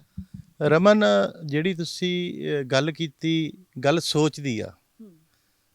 ਇੱਥੇ ਕਿਤੇ ਜ਼ਮੀਨ ਦੀ ਗੱਲ ਨਹੀਂ, ਹਰ ਕਿਸਾਨ ਸਿੰਪਥੀ ਮੰਗਦਾ ਵੀ ਮੈਂ ਛੋਟਾ ਫਾਰਮਰ ਆ। ਮੈਂ ਕਹਿੰਦਾ ਨਹੀਂ, ਤੂੰ ਇੱਕ ਬਹੁਤ ਵੱਡਾ ਫਾਰਮਰ ਆ, ਤੂੰ ਸਿੱਖ, ਤੂੰ 1 ਏਕੜ 'ਚੋਂ ਉਤਪਾਦਨ ਕੱਢਣਾ ਸਿੱਖ, ਆਪਣੇ ਖਰਚੇ ਲਿਖ ਕੇ ਕਰ। ਜਾਂ ਤੂੰ 1 ਏਕੜ 'ਚੋਂ ਲੱਖ ਰੁਪਈਆ ਕਮਾਉਣਾ ਸਿੱਖ ਗਿਆ, ਚਾਹੇ ਤੂੰ 50 ਕਿੱਲਿਆਂ ਦੀ ਖੇਤੀ ਕਰ, 40 ਦੇ ਕਰ, 20 ਤੇ ਕਰ, ਉਹ ਤਾਂ ਤੇਰੀ ਨਿੱਜੀ ਸੋਚ ਆ। ਵੀ ਅਸੀਂ ਜੇ ਉਹ ਚੀਜ਼ ਨੂੰ ਲੈ ਕੇ ਵੀ ਮੈਂ ਛੋਟਾ ਫਾਰਮਰ ਆ, ਇਹਦੇ ਨਾਲ ਕਿਸੇ ਕੋਈ ਸਿੰਪਥੀ ਨਹੀਂ ਮਿਲਣੀ, ਕਿਸੇ ਨੇ ਤੁਹਾਨੂੰ ਕੁਝ ਨਹੀਂ ਦੇਣਾ। ਵੀ ਤੁਹਾਨੂੰ ਆਪਣੀ ਸੋਚ ਮੁਤਾਬਕ ਜਿਹੜੇ ਛੋਟੇ ਤੋਂ ਬੜੇ ਹੋਏ ਨੇ ਉਹਨਾਂ ਲੋਕਾਂ ਨਾਲ ਬੈਠਣਾ ਪਊ, ਉਹਨਾਂ ਕੋਲ ਟਾਈਮ ਗੁਜ਼ਾਰਨਾ ਪਊ। ਉਹਨਾਂ ਨੇ ਜੋ ਹੰਢਾਇਆ ਉਹ ਸ਼ਾਇਦ ਜਿੰਨਾ ਉਹਨਾਂ ਨੇ ਹੰਢਾਇਆ ਤੁਹਾਨੂੰ ਨਾ ਹੰਢਾਉਣਾ ਪਵੇ, ਉਹਨਾਂ ਨੂੰ ਸਿੱਖਣਾ ਪਊਗਾ। ਅਸੀਂ ਉਰੇ ਜਿਹੜੇ ਹੁਣ ਸਾਡਾ ਸੋਸਾਇਟੀ ਦਾ ਮੇਨ ਮੋਟਿਵ ਆ, ਅਸੀਂ ਇੱਥੇ ਇੱਕ ਕੋਸ਼ਿਸ਼ ਕਰ ਰਹੇ ਹਾਂ, ਅਸੀਂ ਕਲਾਸਰੂਮ ਬਣਾ ਲਿਆ। ਅਸੀਂ ਇੱਕ ਟ੍ਰੇਨਿੰਗ ਕੋਰਸ ਦਾ ਸੋਚ ਰਹੇ ਹਾਂ ਵੀ ਜਿਹੜਾ ਕਿ ਸਕਿਲਡ ਹੋਵੇ, ਉਹ 'ਚ ਕਾਪੀ ਪੈਨਸਲ ਵਾਲਾ ਮਸਲਾ ਨਾ ਹੋਵੇ। ਅਸੀਂ ਬੱਚਿਆਂ ਨੂੰ ਉਰੇ ਰੱਖੀਏ, ਉਹਨਾਂ ਨੂੰ 2 ਮਹੀਨੇ ਰੱਖ ਕੇ ਇੱਕ ਬੀਜ ਲੱਗਣਾ ਕਿੱਦਾਂ, ਉਹਨੂੰ ਕਿੰਨਾ ਮਿੱਟੀ 'ਚ ਦੱਬਣਾ, ਉਹਨੂੰ ਕਿੰਨਾ ਪਾਣੀ ਚਾਹੀਦਾ ਹੈ, ਉਹ ਹਵਾ 'ਚੋਂ ਕੀ ਲੈਂਦਾ ਹੈ, ਪਾਣੀ 'ਚੋਂ ਕੀ ਲੈਂਦਾ ਹੈ, ਉਹਨੂੰ ਨਾਲ ਹੋ ਕੇ ਬੂਟੇ ਦੇ ਨਾਲ ਉਹਦੀ ਦੋਸਤੀ ਕਰਾਈਏ। ਉਹ ਤੋਂ ਬਾਅਦ ਉਹਨੂੰ ਮਾਰਕੀਟਿੰਗ ਸਿਖਾਈਏ। ਫਿਰ ਜਾ ਕੇ ਅਸੀਂ ਉਹਨੂੰ ਕਹੀਏ ਵੀ ਹੁਣ ਤੂੰ ਜੇ ਇਹ ਚੀਜ਼ਾਂ ਦੇ ਵਿੱਚ ਸਕਸੈਸ ਹੈ, ਹੁਣ ਆਪਣੇ ਆਪ ਨੂੰ ਪੁੱਛ ਵੀ ਮੈਂ ਹੁਣ ਇਕੱਲਾ ਕਰ ਸਕਦਾ। ਫਿਰ ਉਹ ਇੱਕ ਫੀਲਡ ਦੇ ਵਿੱਚ ਜਾ ਕੇ ਆਪਣੀ ਇਨਵੈਸਟਮੈਂਟ ਕਰੇ ਤਾਂ ਜੋ ਉਹਦਾ ਨੁਕਸਾਨ ਨਾ ਹੋਵੇ। ਕਿੱਥੇ ਤੱਕ ਜਾਂਦੀਆਂ ਆਪਣੀਆਂ ਸ਼ਿਮਲਾ ਮਿਰਚਾਂ? ਰਮਨ, ਜਿਹੜੀ ਸ਼ਿਮਲਾ ਮਿਰਚ ਦੀ ਤੁਸੀਂ ਗੱਲ ਕਰ ਰਹੇ ਹੋ, ਅਸੀਂ ਜਿਹੜਾ ਦਿੱਲੀ ਦੇ ਵਿੱਚ ਮੇਨ ਹਯਾਤ ਜਾਂ ਤਾਜ ਜਿਹੜੇ ਉੱਥੇ ਵੱਡੇ ਸਪਲਾਇਰ ਨੇ, ਜਿਹੜੇ ਕਿ ਜਿੱਥੇ ਕਿ ਲੂਬਸ ਦੇ ਨਾਲ, ਵੇਟ ਦੇ ਨਾਲ, ਕੁਆਲਿਟੀ ਦੇ ਨਾਲ, ਉਹਦੀ ਸਵਾਦ ਦੇ ਨਾਲ ਉਹ ਚੀਜ਼ਾਂ ਦਾ ਵੈਲਿਊ ਮਿਲਣੀ ਹੈ, ਉਸ ਲੈਵਲ ਲਈ ਉਹਨਾਂ ਨੂੰ ਏਡੀ ਵੱਡੀ ਪ੍ਰੋਡਿਊਸ ਇੱਕ ਦਿਨ 'ਚ ਮਿਲਣੀ, ਉਹਦੇ ਲਈ ਉਹਨਾਂ ਨੂੰ ਅਸੀਂ ਹੀ ਫਿੱਟ ਬੈਠਦੇ ਹਾਂ। ਮਾਰਕੀਟ ਲਈ 2 ਪਹਿਲੂ ਨੇ, ਇੱਕ ਤਾਂ ਤੁਹਾਡੇ ਕੋਲ ਫਸਲ ਦੀ ਕੁਆਂਟਿਟੀ, ਗਿਣਤੀ ਦਾ ਹੋਣਾ, ਇੱਕ ਕੁਆਲਿਟੀ ਦਾ ਹੋਣਾ। ਉਹਨਾਂ ਦਾ ਸਾਡੇ ਬਿਨਾਂ ਗੁਜ਼ਾਰਾ ਨਹੀਂ, ਸਾਡਾ ਉਹਨਾਂ ਬਿਨਾਂ ਗੁਜ਼ਾਰਾ ਨਹੀਂ, ਕਿਉਂ ਸਾਨੂੰ ਵੀ ਇੱਕ ਵੱਡਾ ਬਾਇਰ ਚਾਹੀਦਾ, ਉਹਨਾਂ ਨੂੰ ਇੱਕ ਵੱਡਾ ਸਪਲਾਇਰ ਚਾਹੀਦਾ। ਕਾਰਪੋਰੇਟ ਦਾ ਆਉਣਾ ਮਾੜਾ ਨਹੀਂ, ਪਰ ਉਹਦੀ ਨੀਤ ਨਾ ਮਾੜੀ ਹੋਵੇ। ਉਹ ਇੱਕ ਫਾਰਮਰ ਦੇ ਪੂਰੇ ਖਰਚੇ ਗਿਣ ਕੇ ਉਹਨੂੰ ਵੀ ਕੁਛ ਪ੍ਰੋਫਿਟ ਦੇ ਕੇ ਬੈਕ ਦਵੇ ਕੁਛ। ਮੈਂ ਜੇ ਸਿਰਫ ਤੁਹਾਨੂੰ 2 ਲਾਈਨਾਂ 'ਚ ਪੁੱਛਣਾ ਹੋਵੇ, ਕਿਉਂਕਿ ਬਹੁਤ ਸਾਰੇ ਸਵਾਲ ਖੜੇ ਹੋਣਗੇ ਕਿ ਇੰਨੀ ਸ਼ੀਟ ਵਿਛਾਈ ਹੋਈ ਹੈ, 5.5 ਏਕੜ ਥੋੜ੍ਹਾ ਨਹੀਂ ਹੁੰਦਾ, ਫਿਰ ਉੱਪਰ ਪੂਰਾ ਸਟਰਕਚਰ ਹੈਗਾ ਜੇ ਦੇਖਿਆ ਜਾਵੇ, ਕਿਉਂਕਿ ਲੋਹਾ ਯੂਜ਼ ਹੋਇਆ ਉੱਪਰ ਵੀ ਸ਼ੀਟ ਆ, ਫਿਰ ਇੰਨੀਆਂ ਰੱਸੀਆਂ, ਔਰ ਨਾਲ ਦੀ ਨਾਲ ਬਹੁਤ ਸਾਰੀ ਮੈਨ ਜਿਹੜੀ ਆ ਪਾਵਰ ਉਹ ਵੀ ਯੂਜ਼ ਹੋਈ ਹੋਊਗੀ। ਇਹਦੇ ਵਿੱਚ ਖਰਚਾ ਕਿੰਨਾ ਆ ਜਾਂਦਾ ਜਦੋਂ ਤੁਸੀਂ ਕੋਈ ਫਸਲ ਬੀਜਦੇ ਆ? ਮੁਨਾਫਾ ਕਿੰਨਾ ਖੋ ਜਾਂਦਾ ਜੇ ਕੋਈ ਕਰਨਾ ਚਾਹਵੇ ਇਹ? ਰਮਨ, ਜਿਹੜੀ ਤੁਸੀਂ ਖਰਚੇ ਦੀ ਗੱਲ ਕਰਦੇ ਹੋ, ਇਹ ਸਟਰਕਚਰ ਦੀ ਗੱਲ ਅੱਜ ਜੇ ਮੈਨੂੰ ਕੋਈ ਪੁੱਛੇ ਨਾ ਵੀ ਜੇ ਮੈਨੂੰ ਪਹਿਲੇ ਦਿਨ ਪਤਾ ਹੁੰਦਾ ਵੀ ਮੇਰੇ ਨਾਲ ਇੰਨਾ ਕੁਝ ਹੋਊਗਾ, ਮੈਂ ਵੀ ਸ਼ਾਇਦ ਇਹ ਕੰਮ ਨਾ ਕਰਦਾ। ਕੁਦਰਤ ਜਦੋਂ ਸ਼ੁਰੂ ਕਰਾਉਂਦੀ ਹੈ ਉਦੋਂ ਤੁਹਾਨੂੰ ਐਡਾ ਪਤਾ ਨਹੀਂ ਹੁੰਦਾ, ਉਹ ਉਦੋਂ ਬਾਅਦ ਤੁਹਾਡਾ ਹੌਲੀ ਹੌਲੀ ਹੌਸਲਾ ਬਣਦਾ ਜਾਂਦਾ ਹੈ। ਪਹਿਲ ਲੋਹੇ ਦੇ ਰੇਟ ਬਹੁਤ ਘੱਟ ਸੀਗੇ ਜਦ ਅਸੀਂ ਲਾਇਆ, ਜਦ 46 ਰੁਪਏ ਲੋਹੇ ਦਾ ਰੇਟ ਸੀ, 935 ਰੁਪਏ ਪਰ ਸਕੁਅਰ ਮੀਟਰ ਸਰਕਾਰ ਦੀ ਕਾਸਟ ਸੀਗੀ, ਜਿਹਦੇ ਤੇ ਸਾਨੂੰ 50% ਸਬਸਿਡੀ ਮਿਲਦੀ ਸੀ। ਉਦੋਂ ਬਾਅਦ ਦੇ ਵਿੱਚ ਸਾਡੇ ਡਿਪਾਰਟਮੈਂਟ ਦੇ ਵਿੱਚ ਇਹੋ ਜਿਹੇ ਬੰਦੇ ਆਏ ਜਿਨ੍ਹਾਂ ਨੇ ਇਹ ਚੀਜ਼ ਨੂੰ ਫੈਲਾਇਆ। ਫਿਰ ਇੱਕ ਇਹੋ ਜਿਹਾ ਬੰਦਾ ਵੀ ਆਇਆ ਜਿਹਨੇ ਇਹ ਚੀਜ਼ ਨੂੰ ਇਕੱਠਾ ਕਰਾਇਆ ਵੀ 935 ਤੋਂ 844 ਤੇ ਲਿਆਇਆ ਪਰ ਸਕੁਅਰ ਮੀਟਰ ਖਰਚੇ ਰਿਡਿਊਸ ਪਹਿਲੀ ਵਾਰ ਹੋਏ। ਹਾਲਾਂਕਿ ਜਿਹੜੇ 935 ਵਾਲੇ ਖਰਚੇ ਸੀ ਉਹਦੇ 'ਚ ਕਿਸਾਨ ਲਾ ਕੇ 2 ਪੈਸੇ ਉਹਨੂੰ ਲਾ ਕੇ ਉਹ 2 ਪੈਸੇ ਕੱਢਣ ਦੀ ਸਮਰੱਥਾ ਸੀਗਾ। ਅੱਜ 105 ਰੁਪਏ ਪੈਪ ਦਾ ਰੇਟ ਆ। ਸਰਕਾਰ ਕਹਿੰਦੀ ਹੈ ਵੀ 844 ਰੁਪਏ ਦੇ ਉੱਤੇ ਪਰ ਸਕੁਅਰ ਮੀਟਰ ਖਰਚੇ ਅਸੀਂ ਤੁਹਾਨੂੰ 50% ਵਿੱਤੀ ਸਹਾਇਤਾ ਦਿੰਦੇ ਆ, ਲੇਕਿਨ ਰੇਟ ਹੀ ਇੰਨਾ ਜ਼ਿਆਦਾ ਹਾਈ ਆ ਵੀ ਉਹ 844 ਵਿੱਚ ਕੋਈ ਕੁਆਲਿਟੀ ਵਾਲੀ ਚੀਜ਼ ਲੱਗੇ ਨਹੀਂ ਸਕਦੀ। 1100 ਰੁਪਈਆ ਤਾਂ ਆਲ ਓਵਰ ਅੱਜ ਖਰਚਾ ਆ ਰਿਹਾ ਸਕੁਅਰ ਮੀਟਰ ਤੇ। ਵੀ ਜਿਹੜੀਆਂ ਇਹ ਚੀਜ਼ਾਂ ਨੇ ਸਾਨੂੰ ਇੱਕ ਵਾਰ ਬੈਠ ਕੇ ਨਵੇਂ ਸਿਰਿਓਂ ਡਿਜ਼ਾਈਨ ਕਰਨੇ ਪੈਣਗੀਆਂ। ਜੇ ਮੈਂ ਸਿਰਫ ਉਹੀ ਕੁਐਸਚਨ ਫਿਰ ਦੁਹਰਾਵਾਂ 2 ਲਾਈਨਾਂ ਦੇ ਵਿੱਚ ਆਨਸਰ, ਖਰਚਾ ਤਕਰੀਬਨ ਫਸਲ ਬੀਜਣ ਵੇਲੇ ਕਿੰਨਾ ਕੁ ਆ ਜਾਂਦਾ ਜੇ ਸਾਰੀਆਂ ਚੀਜ਼ਾਂ ਛੱਡ ਦਈਏ, ਤੇ ਮੁਨਾਫਾ ਕਿੰਨਾ ਕੁ ਹੋ ਜਾਂਦਾ? ਰਮਨ, ਖਰਚਾ ਇਹਦੇ ਉੱਤੇ ਘੱਟੋ ਘੱਟ 2 ਲੱਖ ਰੁਪਈਆ, ਜੇ ਕੈਪਸੀਕਮ ਦੀ ਸੀਡ ਦੀ ਗੱਲ ਕਰਾਂ, ਸੀਡ ਤੇ ਯਾਰ ਸੋਇੰਗ ਤੇ 2 ਲੱਖ ਰੁਪਈਆ ਇਹਦੇ ਤੇ ਆ ਜਾਂਦਾ, ਆਪਣੇ ਖਰਚਾ ਆ ਜਾਂਦਾ। ਉਹ ਤੋਂ ਉਪਰੰਤ ਜਿਹੜੀ ਪ੍ਰੋਫਿਟ ਵਾਲੀ ਗੱਲ ਤੁਸੀਂ ਕਰਦੇ ਹੋ, ਪਿਛਲੇ 2 ਸਾਲ ਲਾਕਡਾਊਨ ਦੇ ਵਿੱਚ ਸਾਨੂੰ ਬਹੁਤ ਵੱਡੀ ਮਾਰ ਪਈ ਹੈ। ਪਹਿਲਾਂ ਨੋਟਬੰਦੀ ਦੇ ਵਿੱਚ ਸਾਨੂੰ ਬਹੁਤ ਜ਼ਿਆਦਾ ਇਹ ਚੀਜ਼ ਨੂੰ ਸਾਹਮਣਾ ਕੀਤਾ। ਅਸੀਂ ਆਪਣੀ ਮਾਰਕੀਟ ਅੱਜ ਦੀ ਡੇਟ ਦੇ ਵਿੱਚ ਅਸੀਂ ਲਾਕਡਾਊਨ ਨੂੰ ਵੀ ਸਲੂਟ ਕਰਦੇ ਹਾਂ ਵੀ ਉਹ ਆਇਆ, ਉਹਨੇ ਸਾਨੂੰ ਬੰਦੇ ਬਣਾਇਆ। ਹੁਣ ਅਸੀਂ ਆਪਣੀ ਆਊਟਲੈਟ ਤੇ ਕਿਉਂ ਆਏ? ਹੁਣ ਅਸੀਂ ਉਹਦੇ ਨਾਲ ਜੋ ਸਾਨੂੰ ਜਿੰਨੀ ਸਾਨੂੰ ਪ੍ਰੋਫਿਟ ਚਾਹੀਦਾ ਉਦੋਂ ਸ਼ਾਇਦ ਅਸੀਂ 20-30% ਜ਼ਿਆਦਾ ਗੇਨ ਕਰਨ ਦੀ ਸਮਰੱਥਾ 'ਚ ਆ ਗਏ, ਕਿਉਂਕਿ ਸਾਡੇ ਤੇ ਇੱਕ ਪ੍ਰੈਸ਼ਰ ਆਇਆ ਵੀ ਇਹਨਾਂ ਪ੍ਰੋਡਿਊਸ ਨੂੰ ਦੇਣਾ ਕਿੱਥੇ ਆ। ਹੁਣ ਅਸੀਂ ਚਾਹੇ ਦਿੱਲੀ ਦਿੰਦੇ ਸੀ, ਚੰਡੀਗੜ੍ਹ ਦਿੰਦੇ ਸੀ, ਈਵਨ ਕਈ ਵਾਰ ਬਾਹਰ ਦਾ ਭੇਜਣ ਦਾ ਵੀ ਮੌਕਾ ਮਿਲਿਆ। ਜਿਹੜੀ ਆਮਦਨ ਵਾਲੀ ਗੱਲਬਾਤ ਹੈ, ਮੈਂ ਅੱਜ ਤੁਹਾਡੇ ਮਾਧਿਅਮ ਦੇ ਉੱਤੇ ਕੋਈ ਆਪਣੀ ਆਊਟਪੁੱਟ ਤੁਹਾਡੇ ਨਾਲ ਸ਼ੇਅਰ ਕਰਦਾ। ਆਪਣੇ ਕਿਸਾਨਾਂ 'ਚ ਇੱਕ ਬਹੁਤ ਵੱਡੀ ਪ੍ਰੋਬਲਮ ਹੈ, ਉਹ ਮੰਨ ਲਓ ਮੂਲਧਨ ਦਰ ਸਮਾਂ ਬਟਾ 100, ਉਹ ਫਾਰਮੂਲਾ ਮਾਰ ਦਿੰਦੇ ਨੇ ਵੀ ਇੰਨੇ ਜੇ ਉਹ ਕੱਢਦਾ ਤਾਂ ਮੈਂ ਐਂ ਕੱਢੂੰ। ਮੈਂ ਤੁਹਾਨੂੰ ਵਿਸ਼ਵਾਸ ਦਿਵਾਉਣਾ, ਤੁਸੀਂ ਪੋਲੀ ਹਾਊਸ 'ਤੇ ਨਾ ਆਓ, ਤੁਸੀਂ ਸਾਡੇ ਕੋਲ ਇੱਕ ਦਿਨ ਵੈਸੇ ਆਓ, ਅਸੀਂ ਤੁਹਾਨੂੰ ਓਪਨ ਦੇ ਵਿੱਚੋਂ ਤੁਹਾਡੀ ਪ੍ਰੋਡਿਊਸ ਨੂੰ ਦੁੱਗਣੇ ਕੱਢਣੀ ਸਿਖਾਵਾਂਗੇ। ਉਸ ਤੋਂ ਬਾਅਦ ਤੁਹਾਨੂੰ ਇੱਕ ਨੈੱਟ ਹਾਊਸ 'ਤੇ ਲੈ ਕੇ ਆਵਾਂਗੇ ਜਿਹੜਾ ਕਿ 2 ਸਾਲ ਦੇ ਵਿੱਚ ਤੁਹਾਡੇ ਟੋਟਲ ਪੈਸੇ ਪੂਰੇ ਕਰੂਗਾ। ਤੀਜੇ ਸਾਲ ਤੁਹਾਨੂੰ 4 ਤੋਂ 5 ਲੱਖ ਰੁਪਈਆ ਕਿੱਲੇ ਦੀ ਆਮਦਨ ਹੋਊਗੀ। ਉਹ ਚੀਜ਼ ਸਿਖਾਉਣ ਲਈ ਸਾਡੇ ਨਾਲ ਜੁੜੋ। ਪੈਸੇ ਲੈ ਕੇ ਜਿਹੜੇ ਬੰਦਿਆਂ ਨੇ ਕਦੇ ਮਿਰਚ ਨਹੀਂ ਲਾਈ, ਕਦੇ ਕੋਈ ਪ੍ਰੋਡਿਊਸ ਬੀਜੀ ਨਹੀਂ ਨਾ ਵੇਚੀ ਨਹੀਂ, ਤੁਸੀਂ ਉਹਨਾਂ ਦੀਆਂ ਗੱਲਾਂ 'ਚ ਆ ਕੇ ਉਹ 25-25 ਲੱਖ ਦੇ ਸੁਪਨੇ ਦਿਖਾ ਦਿੰਦੇ ਆ, ਉਹ ਬਾਅਦ ਦੇ ਵਿੱਚ ਤੁਹਾਡੇ ਪੂਰੇ ਨਹੀਂ ਹੁੰਦੇ। ਫਿਰ ਤੁਸੀਂ ਮੈਂਟਲੀ ਤੌਰ 'ਤੇ ਟੁੱਟਦੇ ਵੀ ਹੋ, ਨੁਕਸਾਨ ਵੀ ਹੋ ਜਾਂਦਾ ਹੈ। ਮੈਂ ਉਦੋਂ ਪਹਿਲਾਂ ਚਾਹੁੰਦਾ ਵੀ ਤੁਸੀਂ ਇੱਕ ਵਾਰ ਆਓ, ਘਾਟਾ ਨਹੀਂ ਪੈਣ ਦਿੰਦੇ ਤੁਹਾਨੂੰ, ਚਾਹੇ ਓਪਨ ਤੋਂ ਸ਼ੁਰੂ ਹੋਵੋ, ਨੈਟ ਹਾਊਸ ਤੋਂ ਸ਼ੁਰੂ ਹੋ। ਪੋਲੀ ਹਾਊਸ ਦੀ ਇਨਵੈਸਟਮੈਂਟ ਲਈ ਪੈਸੇ ਹੈਗੇ ਫਿਰ ਵੀ ਠੀਕ ਹੈ, ਪਰ ਮੈਂ ਕਹਿੰਦਾ ਇਹਨੂੰ ਸਟੈਪ ਵਾਈਜ਼ ਲੈ ਕੇ ਮਾਰਕੀਟ 'ਚ ਆਓ, ਉਹਦੇ 'ਚ ਅਸੀਂ ਤੁਹਾਡੀ ਬਹੁਤ ਵੱਡੀ ਹੈਲਪ ਕਰਾਂਗੇ। ਜੀ, ਬਹੁਤ-ਬਹੁਤ ਸ਼ੁਕਰੀਆ ਗੱਲਬਾਤ ਕਰਨ ਦੇ ਲਈ।